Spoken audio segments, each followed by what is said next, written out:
সাবেক প্রধানমন্ত্রী ও BNP chairperson Begum Khaleda জিয়ার দ্রুত সুস্থতা কামনায় সারা দেশের মসজিদে মসজিদে দোয়া মোনাজাত হচ্ছে। পল্টন জামে মসজিদে কথা বলছেন দলের মহাসচিব মির্জা ফখরুল ইসলাম আলমগীর। আমরা সরাসরি চলে যাচ্ছি সেখানে। হাসপাতালে নিয়ে যাওয়ার সিদ্ধান্ত হয়েছে। এই নেত্রী যিনি তার সারাটা জীবন এই দেশে গণতন্ত্র প্রতিষ্ঠার জন্য উৎসর্গ করেছেন।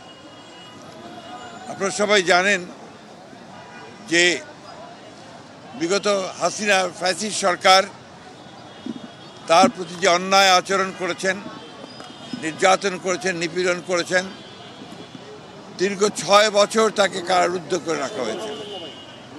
এর মধ্যে 2 বছর তিনি একটি নির্জন কারাগারে, পুরনো কারাগারে, কেন্দ্রীয় কারাগারে তাকে আটক করে রাখা হয়েছিল এবং সবাই সন্দেহ করেন যে সেইখান থেকেই তার এই রোগের সূচনা হয়।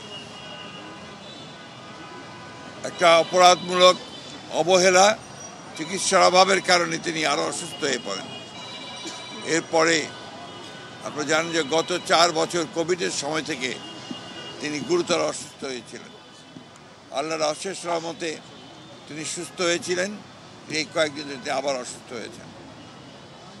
চিকিৎসকরা প্রাণপণে চেষ্টা করছেন এবং আশা করছেন যে তিনি আগামীকাল যদি আপনার এই এয়ার অ্যাম্বুলেন্স এসে পৌঁছায় কাতার থেকে, তাহলে আগামী পরশু অর্থাৎ রোববার তাকে লন্ডনে নিয়ে যাওয়া সম্ভব হবে। তবে তিনি এখনও গুরুতর অসুস্থ, সেই কারণে তিনি ফ্লাই করতে পারবেন কিনা সেটা ডাক্তাররা নিশ্চিত করলেই তাকে ফ্লাই করে নিয়ে যাওয়া হবে অ্যাম্বুলেন্সে করে। আমরা আজকে এখানে এই নয়াপল্টনের এখানে মসজিদে আমরা নামাজ আদায় করেছি, জুমার নামাজ।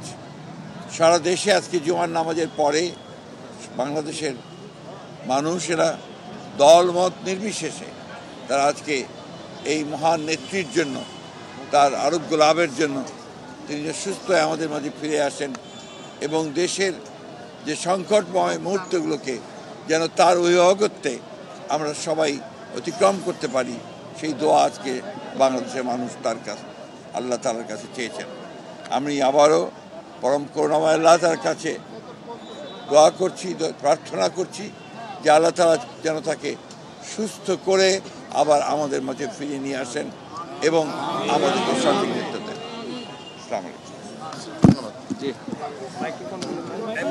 দর্শক, এতক্ষণ পল্টন থেকে মির্জা ফখরুল ইসলাম আলমগীরের বক্তব্যের অংশ বিশেষ দেখছিলেন।